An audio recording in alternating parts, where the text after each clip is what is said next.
Lockdown के अंदर लोगों ने एहतियात जरूर बरती है, हालांकि कुछ जगहों पर अगर अपवाद को छोड़ दिया जाए तो कुछ जगहों पर कुछ लोगों ने यहाँ पर इसका तरीके से वो पालन नहीं किया एक तरीके से।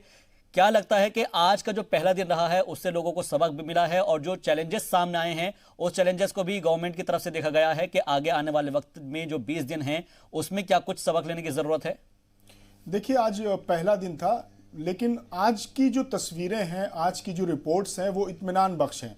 जनता कर्फ्यू में आपने देखा था कि जिस तरह से 5 बजा और उसके बाद अपनी सॉलिडिटी को साबित करने के लिए, एकता को इजहार करने के लिए लोग सड़कों पर निकल आए थे। लेकिन जब कल वजीर आजम रात 8 बजे कह रहे थे कि ये जनता कर्फ्यू से भी एक कदम आगे है, ये जो लॉकडाउन है, तो इशारा साफ था, बिल्कुल साफ और वाजे तौर पर वो कह रहे थे। तो बिल्कुल उसी तरह से आज तस्वीरें नजर आई। अगर 1-2-4 रिपोर्ट्स ऐसी आई हैं, अगर हम उनको नजरअंदाज कर दें तो आज लोग लॉकडाउन पर अमल करते हुए नजर आए और इसी की जरूरत है और इसको और सख्ती से निपटा जाए। और इंतजामिया को भी हमने देखा कि इंतजामिया भी बहुत सख्त है। मीडिया अहलकार अपनी जो रिपोर्ट पेश कर रहे हैं वो अपनी ड्यूटी निभा रहे हैं, डॉक्टर्स अपनी ड्यूटी निभा रहे हैं। तो आज का जो पहला दिन था, आज की जो पहली तस्वीर थी, आज का जो पहला दिन अब गुजर रहा है, कल रात 12 बजे से लॉकडाउन नाफिज हो गया है, तो उसके मुताबिक अगर देखा जाए तो आज की तस्वीरें इत्मीनान बख्श हैं। लेकिन और ज्यादा एहतियात बरतने की जरूरत है और ज्यादा होशियारी रखने की जरूरत है। अवाम जो कि बार बार आज भी वजीर आजम ने अवाम की तरफ इशारा किया, दिल्ली के वजीर आला अरविंद केजरीवाल जब आए तो उन्होंने भी यही कहा कि अवाम को अपनी जिम्मेदारी समझनी होगी, क्योंकि ये एक जंग लड़ी जा रही है और ये एक ऐसी जंग है जो हथियारों से नहीं लड़ी जा रही है। जो आपके जितने आपने हाई टेक्निक वेपन इजाद किए थे वो बेकार हो गए, आपकी मिसाइलें, आपके फाइटर जेट इस वक्त नाकाम हैं। आपको घर के अंदर रहकर खामोश होकर एक जगह महदूद होकर आइसोलेट करके अपने को क्वारंटाइन में जाकर अपने आप को ले जाकर इस जंग को जीता जा सकता है। और वजीर आजम ने जब आज वाराणसी के लोगों से, अपने पार्लियामानी हलके के लोगों से जब संवाद किया, बातचीत की, तो उन्होंने एक बड़ी अच्छी बात कही। उन्होंने कहा कि महाभारत का जो युद्ध था, महाभारत की जो जंग थी, वो 18 दिनों में जीत ली गई थी। तो ये हमें 21 दिन इसी तरह से गुजारना है कि इस जंग को जीतना है। यानी कि कोरोना वायरस के जो खतरात हैं वो इतने संजीदा हैं, इतने भयानक हैं, इतने खौफनाक हैं कि वजीर आजम ने उसका मुकाबला, उसका तकाबुल महाभारत से किया है। तो अवाम को समझना होगा, अवाम को बहुत ही संजीदगी के साथ समझना होगा और अवाम को इंतजामिया से टकराव की जरूरत नहीं है, बल्कि इंतजामिया का ताउन करना होगा, मीडिया अहलकार का ताउन करना होगा, मेडिकल सर्विसेज जो लोग प्रोवाइड कर रहे हैं उनका ताउन करना होगा, एसेंशियल सर्विसेज जो लोग प्रोवाइड कर रहे हैं उनका ताउन करना होगा, ना कि उनसे टकराव की कोई ऐसी सूरत हाल पैदा हो। बिल्कुल, सूरत हाल पैदा टकराव की नहीं होनी चाहिए। और इसके अलावा एक चीज़ और समझने वाली बात होगी कि कुछ लोगों को हमने अपने घरों से जाते हुए देखा है, जो कामगार मजदूर हैं, वो जिनकी जो फैक्ट्री है वो बंद हो गई है। फैक्ट्री बंद होने के बाद अब उनके पास खाने की दिक्कतें पेश आ रही है। हुकूमत हालांकि कह चुकी है अगर आपके पास राशन नहीं है तो आप कॉल कीजिएगा, नंबर जारी किए गए हैं, ई पास जारी हो चुके हैं, लेकिन बावजूद इसके लोगों को समझना बेहद जरूरी होगा। कुछ लोगों को हमने देखा है, जम्मू कश्मीर से भी कुछ इस तरह की खबर आई थी कि वो लोग बाहर निकले और बाहर निकलने के बाद वो लगातार चले जा रहे हैं कि घर जाकर ही कुछ खा पाएंगे, 2-3 दिन से लोग भूखे हैं। क्या इसके लिए भी कुछ लोगों को सजेस्ट करने की जरूरत है कि लोगों को इस बात को समझना होगा कि अगर वो पैदल चलते रहेंगे तो उनको वहां पर कुछ नहीं मिल पाएगा, लिहाजा जहां पर वो हैं वहीं पर रहकर अपने लिए कॉल कीजिएगा इंतजामिया को और बंदोबस्त किया जाए। जी देखिए, ये एक मुश्किल घड़ी है और मुश्किल, मुसीबत, आफत, परेशानी बताकर नहीं आती। ये एक आलमी वबा है, ये एक मोहलिक वबा है, एक ये मूसी वायरस है जिसने अटैक किया है। तो इसमें जाहिर सी बात है कुछ परेशानियां, कुछ मुश्किलात, कुछ दिक्कतें पेश आएंगी। मैं आपको फिर ले चलूंगा कि जो वजीर आजम ने वाराणसी के लोगों से जो संवाद किया, उसमें जो ये आपने जो सवाल किया, ये भी एक सवाल शामिल था। अलग अलग सवाल आए, उसमें एक सवाल ये आया कि जो गरीब हैं, जो मजदूर हैं, जो दिहाड़ी मजदूर हैं, उनके लिए कुछ किया जाए। तो वजीर आजम ने कहा कि बिल्कुल ये मुश्किल घड़ी है और नवरात्र चल रहा है, नवरात्र का आगाज हो गया है। हर शहरी की, हर हिंदुस्तानी की यह जिम्मेदारी है कि वो अहद करे कि अपने अलावा 9 लोगों की और जिम्मेदारी उठाए। और यही बात दिल्ली के वजीर आला अरविंद केजरीवाल ने भी कही कि जो लोग साहिब हैसियत हैं, जो साहिब इस्तिताअत हैं, उनकी जिम्मेदारी होती है कि वो ऐसे लोग जिनके पास जो रोज कमाते हैं, रोज खाते हैं, रोज कुआं खोदते हैं और रोज पानी पीते हैं, उनकी जिम्मेदारी उन लोगों को पर फर्ज बनती है जो लोग साहिब हैसियत, साहिब इस्तिदात हैं। ये हर धर्म भी कहता है, हर समाज भी कहता है और सरकारें भी कह रही हैं। सरकार इस वक्त वायरस को कंट्रोल करने के लिए जद्दोजहद कर रही है। अब अवाम की जिम्मेदारी यह है कि वो अपने अलावा ऐसे लोगों से राब्ता करें, ऐसे लोगों से पूछें। बहुत से ऐसे गैरतमंद होंगे जो इजहार नहीं कर रहे होंगे, जो फाका कशी करने के लिए तैयार होंगे। तो ऐसे लोगों को, आज तो टेक्नोलॉजी का जमाना है, कम्युनिकेशन का जमाना, इंटरनेट है, सोशल मीडिया है, अवेयरनेस है, लोग मिनटों में लोग अपनी बातें एक दूसरे तक पहुंचा देते हैं। तो इन तमाम जराए का सहारा लेकर लोग अपनी नेक नियत का इजहार करें। लोगों से पूछें कि साहब आपको कोई जरूरत तो नहीं है, या फिर अब चूंकि अब सोशल डिस्टेंसिंग है तो लोग एक दूसरे को से राब्ता कर नहीं सकते, तो सोशल मीडिया के जरिए ऐसे लोगों को पॉइंट आउट किया जाए, ऐसे लोगों की निशानदेही की जाए और फिर ऐसे लोगों तक जरूरियात जिंदगी के सामान पहुंचाए जाएं। ये सिर्फ सरकार की जिम्मेदारी नहीं है, ये अवाम की जिम्मेदारी है। और हर साहिब इस्तिताअत 21 दिन 8, 9, 10 लोगों का खर्च उठा लेगा। ये हिंदुस्तान के समाज की खासियत यह है कि हमारे घरों में अगर रोजमर्रा के जो 3 वक्त के खाने और पीने के सामान तैयार होते हैं तो उसमें भी इतना इजाफी सामान होता है कि 2-4 लोग उससे फैज़याब हो सकते हैं। तो हमें ये जिम्मेदारी समझनी होगी और साथ ही साथ वेस्टेज ऑफ फूड, जो खाने की जो वेस्टेज है उसको कंट्रोल करना होगा, कम खाना होगा, दूसरों के बारे में सोचना होगा। दवाओं, जो एसेंशियल दवाएं हैं, जो जरूरी दवाएं हैं, उनको भी देखना होगा, साथ रखना होगा और अपने आप की सेहत को भी कंट्रोल करना होगा। और ये मैसेज लोगों तक पहुंचाना होगा, लोगों तक बताना होगा, क्योंकि ये सिर्फ हिंदुस्तान के लिए नहीं, पूरी दुनिया के लिए एक मुश्किल घड़ी है। और इस मुश्किल घड़ी में हिंदुस्तान भी जद में है। हिंदुस्तान एक बड़ी आबादी वाला मुल्क है, हमारा समाज बहुत मजबूत है। आपने इटली में देखा, इटली में समाजी ताना माना इतना मजबूत नहीं है। लोग एक दूसरे से इस तरह से नहीं मिलते हैं, लोग एक दूसरे के घर नहीं जाते।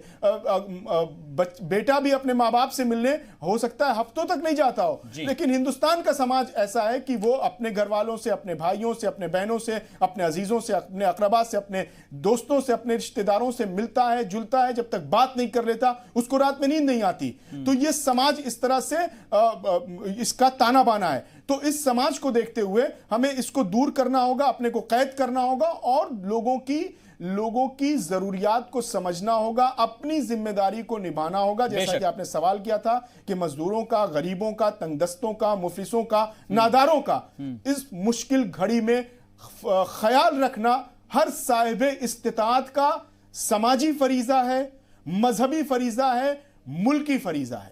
बिल्कुल, ये तमाम फरीजे हमको अपनाने होंगे और ये भी जानने की हम कोशिश करेंगे अब्बास आपसे, क्योंकि देखिएगा 600 के पार ये आंकड़ा आदाद-ओ-शुमार पहुंच चुका है और खुदा ना खास्ता अगर ये तादाद बढ़ती है तो हो सकता है कि शायद हालात इससे बुरे हो जाए। लेकिन अल्हम्दुलिल्लाह अभी तक जो हमारे मुल्क के अंदर बहुत कम मामले जो है बढ़ रहे हैं, क्योंकि जब से ही लॉकडाउन हुआ है उसके बाद बहुत कम जो तादाद है वो ही है। लेकिन बावजूद इसके लोग इस बात को नहीं मानते हैं, लोग घरों से बाहर निकल रहे हैं।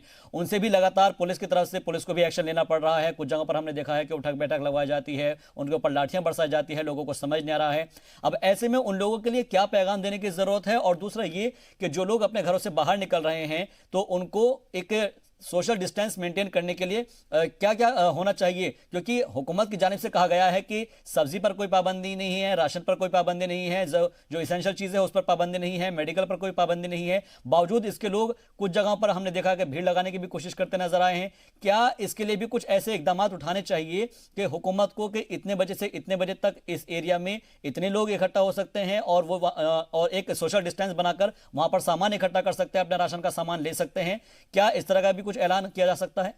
देखिए, आज वजीर आजम ने जो संवाद किया उसमें बहुत सारी चीज़ें क्लियर की हैं। उसमें यह भी एक सवाल आया था कि लोग किस तरह से अपनी बुनियादी सहूलतों को हासिल करें, और एक सवाल यह आया था कि डॉक्टर्स के साथ, पायलट के साथ या पुलिस इंतजामिया के साथ बुरा बर्ताव किया जा रहा है। तो वजीर आजम ने कहा कि देखिए, ये मुश्किल घड़ी है, इस मुश्किल घड़ी में जो सेवाएं दे रहे हैं, जो सर्विस प्रोवाइडर्स हैं, जो आपकी खिदमत अंजाम दे रहे हैं, उनका पूरा ख्याल रखना होगा। वजीर आजम ने अपने वाराणसी के लोगों से उसके संवाद करते हुए ये कहा कि मैंने ये कहा है कि जो सफेद कपड़ों में अस्पतालों में घूमते हुए नर्स और डॉक्टर नजर आए तो उनको डॉक्टर और नर्स न समझिए, उनको भगवान का रूप समझिए, उनको खुदा के तौर पर समझिए कि ये जिंदगियों को बचा रहे हैं। ये अपनी जिंदगी दांव पर लगाकर लोगों की जिंदगियों को बचाने के लिए महाजे जंग में है। ये जंग चल रही है, महाजे जंग में है, अस्पताल एक महाजे जंग बना हुआ है। तो ऐसे में अगर कोई बदसलूकी करता है डॉक्टर से तो वो इस देश का मुजरिम है, इस समाज का मुजरिम है। अगर कोई पुलिस इंतजामिया के, अगर लॉ एंड ऑर्डर को मेंटेन करने के लिए अगर पुलिस इंतजामिया के लोग रोकते हैं और कोई उनके साथ बदसलूकी करता है, बुरा बर्ताव करता है, तो वो इस समाज का मुजरिम है, इस मुल्क का मुजरिम है। अगर वो अनार्की क्रिएट करता है, सामानों की हुसूलियाबी करता है, दुकानों पर भीड़ लगाता है, मेडिकल स्टोर पर भीड़ लगाता है, सब्जी की दुकानों पर, राशन की दुकानों पर, ग्रोसरी शॉप्स पर अगर वो भीड़ लगाता है और इस तरह के हालात अगर 2-4-10 लोग पैदा करते हैं कि साहब लूट लिया जाए क्योंकि आने वाले वक्त और बुरे होंगे, तो वो इस देश का मुजरिम है, इस समाज का मुजरिम है, इस मुल्क का मुजरिम है। वो अपनी जिम्मेदारी को नहीं अदा कर रहा है, वो अपनी शहरियत के फरीजे को पूरी तरह से अदा नहीं कर रहा है। लिहाजा मैं बार बार कह रहा हूं और मीडिया ये बार बार अपील कर रहा है, प्राइम मिनिस्टर अपील कर रहे हैं, तमाम रियासतों के वुज़राए आला ये अपील कर रहे हैं कि अवाम अपनी जिम्मेदारी को समझे। ये वायरस से जंग है, किसी सामने वाला दुश्मन आपको दिखाई नहीं दे रहा है। पता नहीं खुदा ना खास्ता ये वबा अगर और फैली तो हिंदुस्तान, मैंने जिस तरह से बताया कि इसका ताना बाना ऐसा है, लोग एक दूसरे से घुले मिले हैं, तो बहुत तेजी से फैल जाएगा। जब यूरोप जैसे समाजी ताने बाने वाले मुल्क नहीं बचे तो हिंदुस्तान का समाजी ताना बाना बहुत मजबूत है। तो लिहाजा इसको पेशे नजर रखते हुए हमें बड़े ही एहतियात के साथ, बड़े ही इत्मीनान के साथ, बड़ी ही जिम्मेदारी के साथ, बड़े ही ईमानदारी के साथ अपने मुल्क का फरीजा अंजाम देना होगा। आप बड़े नारे लगाते हैं कि हम देशभक्त हैं, आप बड़े नारे लगाते हैं कि हम हुब्बुल वतन है, मुहिब्बे वतन है, हमारे अंदर हुब्बुल वतनी का जज्बा कूट कूट कर भरा है। हम वक्त पड़ा तो हम सरहदों पर जाएंगे, वक्त पड़ा तो अपने फौजियों के साथ उनका साथ निभाने जाएंगे। तो ऐसे मौके पर आपकी देशभक्ति के टेस्ट करने का यह मौका आया है, आपकी हुब्बुल वतनी को टेस्ट करने के लिए हो सकता हो यह मौका आया है। तो आप अपनी हुब्बुल वतनी को निभाइए, आज वक्त है, आप अपनी देशभक्ति को निभाइए, आप अपने जिम्मेदार बनिए, अपने किरदार को देखिए, अपने अखलाक को, अपनी सीरत को, अपनी बसीरत को संवारिए। और आप कहीं भी किसी भी तरह से ऐसा कोई वजह ना बने जिससे समाज में अनार्की क्रिएट हो, जिससे कोई आपसे कोई आपकी बदसलूकी से किसी जो सर्विस प्रोवाइडर हैं, चाहे वो सफाई मुलाजमीन से लेकर डॉक्टर्स तक, जो वजीर आजम बार बार कह रहे हैं कि उनके लिए आप दुश्वारी का सबब बने, तो आप दुश्वारी मत पैदा कीजिए, आप ईमानदारी के साथ अपनी जिम्मेदारी अदा करिए। जी, लेकिन इसके साथ एक चीज और हम ये भी बात हो जाती है ना कि देखिएगा, कुछ लोग यहां पर मौजूद रहते हैं और जो सोशल डिस्टेंसिंग की बात करते हैं। अब जो लोग यहां पर उनको घर पर रोकने के लिए कहा जा रहा है हुकूमत की तरफ से, तो उनकी तरफ से ये कहा जा रहा है कि वो घर पर नहीं रह पा रहे हैं। उन लोगों को शुक्र अदा करना चाहिए कि वो अपने घर पर मौजूद है, अपनों के पास है। उन लोगों का ख्याल कीजिए कि जो लोग अपने घरों से दूर है, अपनों से दूर है, कई सौ किलोमीटर पैदल के चलकर सफर करने के बाद वो अपने घर पर पहुंच पाए होंगे या नहीं पहुंच पाए होंगे। लेकिन एक चीज सबसे अहम यहां पर निकल कर बात आती है कि जो लोग यहां पर मौजूद हैं, राशन के लिए कई बार कहा जा रहा है, लेकिन बावजूद उसके लोग मानने को तैयार नहीं है। लेकिन इन सब के बीच अगर हम देखें कि 600 से ज्यादा लोगों का जो आदादोशुमार है वो पार कर चुका है और अब तक 195 मुल्क के अंदर यह वबा फैल चुकी है। इससे साफ तौर पर यह जाहिर हो पा रहा है कि कोई भी मुल्क अभी तक इसके खिलाफ खड़ा नहीं हो पाया है, और क्योंकि अभी तक इसका जो एक तरीके से कह सकते हैं कि इसके खिलाफ जंग जीतने के लिए बहुत ज्यादा मेहनत की जरूरत है और बहुत रिसर्च की जरूरत है, जिसके ऊपर काम भी चल रहा है। और फिलहाल सिर्फ रिसर्च जो है वही यही कह रही है कि कम से कम जब तक आप सोशल डिस्टेंसिंग नहीं रखेंगे तब तक जो है आप अपने आप को नहीं महफूज रख सकते हैं। लेकिन बावजूद इसके एक चीज मैं समझना चाहूंगा आपसे कि अब ऐसे मौके पर लोगों को किन किन बातों का ख्याल रखने की जरूरत है, क्योंकि हमने भी जी सलाम की तरफ से कुछ अपील चलाई है। उस अपील के अंदर हमने बताया है कि अपने हाथों को आते साथ धोना है, किस तरीके से अपने आप को जो है लोगों से दूरी बनाए रखना है, क्या क्या चीजें हमें करनी है। तो उस लिहाज से मैं समझने की कोशिश करूंगा कि ताकि हमारे नाज़रीन ये समझ सके कि उनको सोशल डिस्टेंसिंग तो करनी ही है, इसके अलावा घर पर आकर क्या कुछ काम करने चाहिए। देखिए, बार बार अब तो मेरे ख्याल से ये मैसेज गांव के आखिरी आदमी तक पहुंच गया होगा कि इस वायरस से महफूज रहने का, इसकी हिफाजत का एक ही तरीका है कि अपने आप को साफ सुथरा एकदम हाइजेनिक रखिए। अपने हाथों को बार बार धोइए, सैनिटाइज कीजिए, अपने नाक कान पर बार बार, आप आंखों पर बार बार हाथ ना लगाइए, पूरी तरह से हाइजीन होइए। बाहर निकलिए तो मास्क लगा लीजिए, सैनिटाइजर जेब में रखे रहिए। और ये सारी चीजें बार बार बताई जा रही हैं, लोगों से अपील की जा रही हैं, और लोगों को अब मेरे ख्याल से आखिरी आदमी तक ये बातें पहुंच गई हैं। हाँ, अब ये होता है कि लोग उस पर कितना अमल कर रहे हैं, लोग अपने ऊपर कितना ध्यान दे रहे हैं, लोग कितना सैनिटाइजेशन कर रहे हैं, लोग कितनी सफाई सुथराई रख रहे हैं, और लोग इसके लिए दूसरों को कितनी बार आमादा कर रहे हैं कि भाई साफ सफाई रखिए, सुथराई रखिए, पाकीज़ा रहिए। ये अगर हम बात करें तो ये हर धर्म में भी ये कहा जाता है कि आप साफ सुथरा रहिए, पाक रहिए, पाकीज़ा रहिए, हाथ पैर धोइए, अपने आप को साफ रखिए, सैनिटाइज रखिए। इस वायरस से बचने का वाहिद एक तरीका है कि आप खुद सफाई का ध्यान रखिए और सोशल डिस्टेंसिंग रखिए, लोगों से दूर रहिए, गैप में रहिए, बार बार लोगों से मिलिए नहीं, लोगों से हाथ मत मिलाइए, लोगों से गले मत मिलाइए। आपने जो कहा, एक जो सवाल किया कि लोग घरों में नहीं रह रहे हैं और बाहर निकल आ रहे हैं, इसमें वजीर आजम जब आज वाराणसी के लोगों से संवाद करे तो ये भी एक सवाल आया। मैं क्यों बार बार कह रहा हूं, क्योंकि वजीर आजम की बात है, लोगों की तक पर असर करती है, मुअस्सर होती है, और वो सारे सवाल आज संवाद में जो उन्होंने किया है वाराणसी के लोगों से, वो सारे सवाल आए। तो उसमें एक सवाल ये था कि उसमें एक लोगों ने कहा कि साहब बच्चों के एग्जाम मुतासिर हो रहे हैं, एग्जाम का वक्त आया था। तो उसमें वजीर आजम ने बहुत ही अच्छा जवाब दिया। वजीर आजम ने कहा कि अब ये वक्त ऐसा है कि घर के बड़े बुजुर्ग बच्चों से सीखें।